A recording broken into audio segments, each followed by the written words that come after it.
Can everyone hear me? Thank you, Rosie, for that. I should say that I'm actually rather more better known these days for being obsessed with penises, but we may get to that as I go through the 15 minutes. Nick wanted me to say that, by the way. It's lovely to be at the Tabernacle, but it's a bit scary to be the warm-up act for Diana Attill and Howard Jacobson and other, Alex Bellow Stewart, etc., etc. When I saw the lineup, I realized that I had actually already asked Diana and Howard if they would be contributors to the Lady magazine. And you'll be reassured to hear that both turned me down like a bedspread, as P.G. Wodehouse would have it. Diana wrote a nice letter, and Howard said that the only thing he wanted to do was to be my restaurant critic. Where are you, Howard? At £2 a word. And I said, we couldn't afford that in current trading conditions. Diana sent me a nice note saying she'd started another book, which I keep in what I call my special box now, of letters that I've been sent since I became editor of The Lady in September 2009. And it sits alongside, trying to think now. Yes, I had a nice note from George Osborne when, after the Tories took Downing Street, I thought The Lady should definitely suck up to the new Tory coalition. So I rushed into a room where we're developing lady-themed goods. And I grabbed a couple of things, and I got my PA, Gillian, who I hope I'll have some time to tell you about a bit later, to parcel them up and to send them to Downing Street. About 3 days later, I got a handwritten note from George saying, "Dear Rachel, thank you very much for the wonderful gifts. I can confirm that no one has as yet sent me a tea towel printed with 2008 since I've arrived in Downing Street." Anyway, I also have a letter that I received from the son of Daniel Pinter, the son of Harold Pinter, when I appointed Antonia, Lady Antonia, I should say, to be my crime critic. She actually wrote to me asking me for the position, Howard and Diana. And after she'd been in the saddle for a few weeks, I think, I got this extraordinary document from Daniel, which was in such teeny tiny writing, you needed a magnifying glass to read it. And Mary Killen said, "You've got to keep all these letters," Mary Killen being right there, "because when you get sacked as editor of The Lady, you can sell them as your pension, and they'll pay your pension." So luckily, I do now keep these letters, including this one from Daniel, which went something like, if Antonia is the lady killer on The Lady magazine, who, I ask, is the lady she kills? And those of you who know the famous saga of the merchants, the Frasers and the Pinters, will be able to fill in some of the blanks, which I probably shouldn't. I also have a series of letters from Debo, Duchess, Debo, we just call her that, at the beginning anyway. We were on very good terms because she recommended to the proprietors that I should be appointed the 9th editor of The Lady magazine.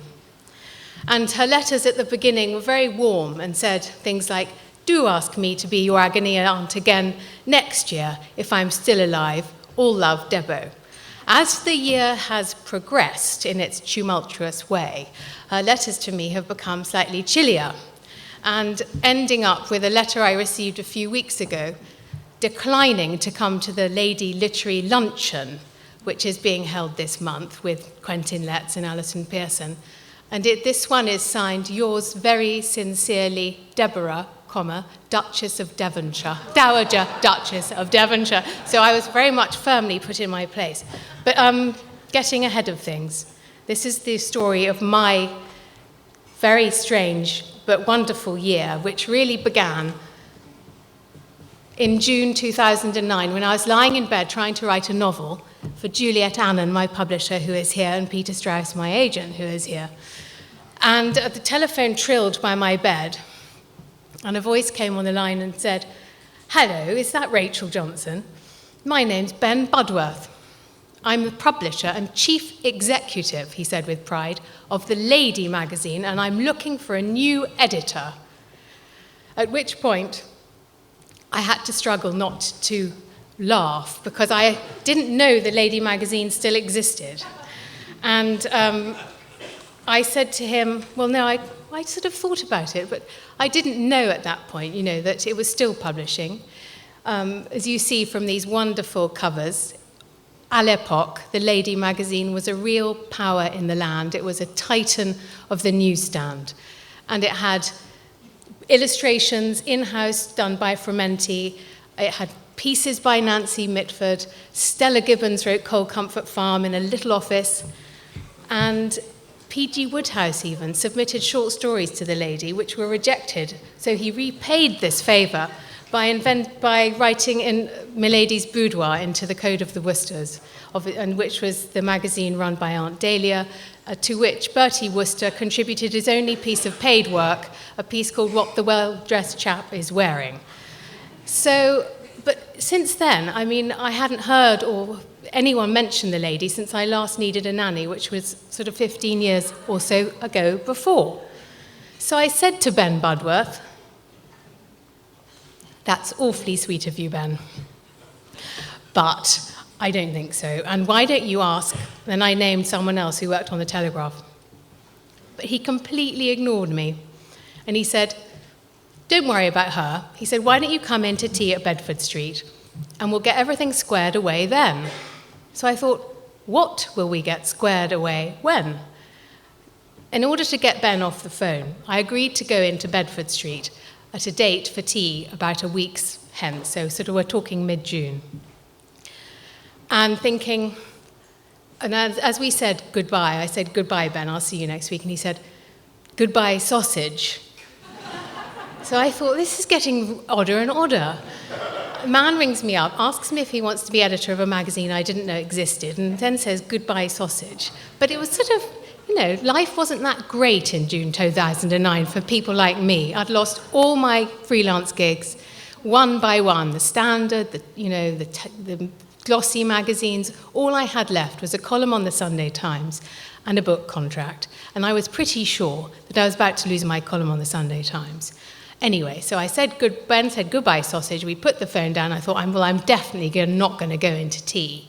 Why would sausage spend all that time getting ready to go into Covent Garden to meet a man who wants her to edit a magazine she doesn't read, and so on, and then have to get all the way back to Notting Hill? So I'd already sort of put it out of my mind. But then the next day, I'm afraid to tell you that I was sacked by the Sunday Times. So the offer to take tea in Bedford Street was suddenly much more alluring. So I did go and have tea in Bedford Street, and now I seem much less scheming and mean-minded than I have previously painted myself, because I just fell in love with the whole place. It is as if an Irish funeral parlour is run by the League of Gentlewomen. You walk in into a sort of narrow entranceway where there's a flap, and you have to open up a flap, and there's a sign that says, "Please ring." And when you ring, little lovely old ladies come with tea trolleys wearing slippers and talk to you in very genteel voices. And I just thought, this is what has been missing from my life. And I just wanted to do it from that moment on. And I think Ben is here, so I'm not sure how wild I can now be. But anyway, we'll keep going, Ben. Is that all right with you, Ben? I'm not allowed to read my notes. I don't have any notes. Hold on, we've got to the fact that I got to Bedford Street, and it was absolute heaven. Mainly as women who work from home now, it's so nice to be able to go to an office. Men have kept this quite secret. But I really enjoyed the fact that I had an office, and I had a PA called Gillian. Now I'm going to tell you a tiny bit about Gillian. Gillian has been a mixed blessing, because as soon as I arrived in the lady office, I realised that her idea of who I wanted to talk to or needed to see was completely 180 degrees opposite to who I wanted to talk to and see. So a typical exchange would go like this. I'd be sitting writing a piece like this, and I'd hear Gillian say, "Hello, the Lady magazine." And then I'd hear her say, "What did you say your name was?" "Joan Collins." "No, she's not in at the moment. No, she's not here." As she puts the phone down, I will run out to the outer office, and I'll say to Gillian, "Gillian, was that Joan Collins?" She said, "I think Jean or Joan Collins. I didn't get her name." Did you get a number? No, I didn't get a number because she didn't seem to want to leave a number. Okay, so then I get back into my office and I hear another telephone call come through. And then she brings me up. She says, Rachel, I've got a Marjorie from Snape Maltings on the line. She says she knows you and she's written a long piece about the teasel thistle. I'm putting her through. So I then have half an hour with Marjorie from Snape Maltings on the teasel thistle, having lost Joan Collins. I managed to get Joan Collins back. We get Joan Collins to come and have tea at the Lady, at which point surreality reaches real new heights at the Lady magazine. I can't really remember much about it, but she did have 3 or 4 sugars in her tea.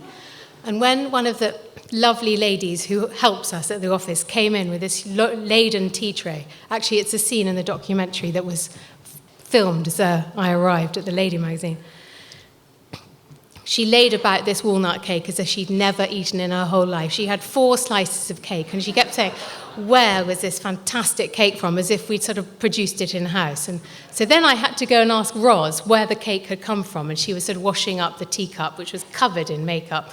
And I said, Roz, where did you get that cake? It was an incredible hit with Joan Collins. And Roz said, 74p from Tesco. Oh, dear.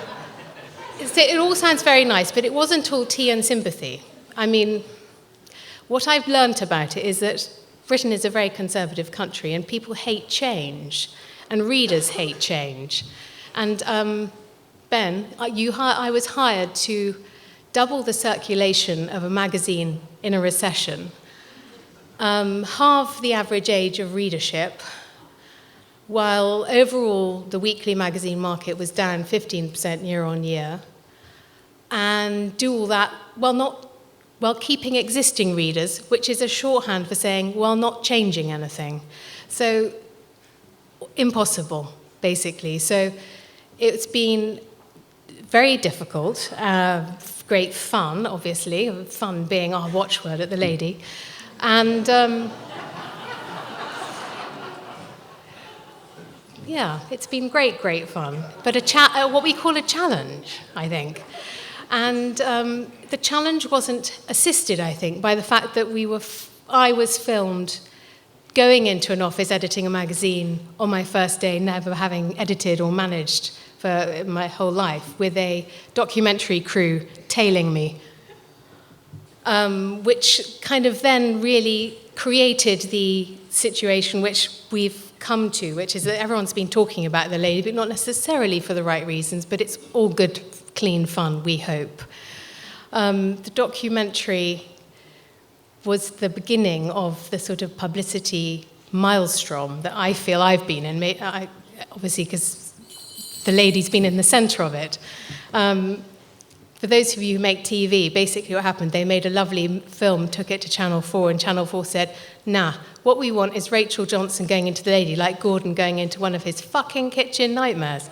So then they made a film like that, which meant that my proprietor's mother, Mrs. Budworth, kicked off a bit, asked me to jump out of a window,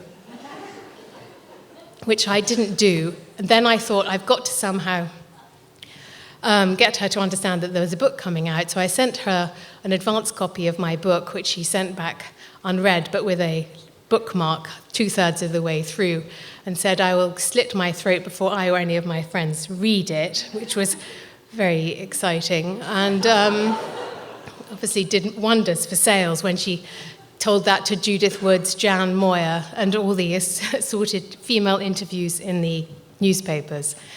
So where we are now is that people are thinking that we have somehow cooked up this publicity storm as a way of selling my book in the magazine. I'm good at publicity, but I'm really not that good. And it's been fairly hardcore, I would say. So I think that basically the future's looking good. I've decided that it's all... Mrs. Budworth has done us a great favour in that...